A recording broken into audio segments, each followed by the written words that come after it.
વાગરા નજીક ગમખ્વાર અકસ્માત, જનૈયા ભરેલી ખાનગી લક્ઝરી બસ પલટી, મુસાફરોમાં અફરાતફરી। વાગરાથી જનૈયાઓને લઈને ભરૂચ તરફ જઈ રહેલી એક ખાનગી લક્ઝરી બસ ખાન તળાવ નજીક પલટી જતા ગંભીર અકસ્માત સર્જાયો હતો। આ ઘટનાને પગલે હાઈવે પર થોડા સમય માટે અફરાતફરીનો માહોલ જોવા મળ્યો હતો। પ્રત્યક્ષદર્શીના જણાવ્યા અનુસાર બસના ચાલકે અચાનક સ્ટેરિંગ પરનો કાબુ ગુમાવ્યો હતો।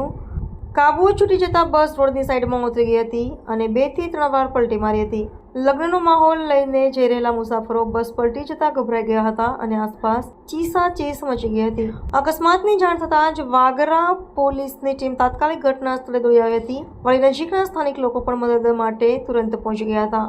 પોલીસ અને સ્થાનિકોની મદદથી બસમાં ફસાયેલા મુસાફરોને બહાર કાઢવાની કામગીરી હાથ ધરવામાં આવી હતી। અકસ્માતને કારણે મુસાફરોને નાની મોટી ઇજાઓ પહોંચી છે, જે તમામને તાત્કાલિક સારવાર માટે વાગરા આરોગ્ય કેન્દ્ર ખાતે ખસેડવામાં આવ્યા છે। જોકે રાહતની વાત એ છે કે અત્યાર સુધી આ ગંભીર ઘટનામાં કોઈ જાનહાનિના અહેવાલ સામે આવ્યા નથી। પોલીસે અકસ્માત પાછળના ચોક્કસ કારણો જાણવા માટે તપાસ શરૂ કરી છે।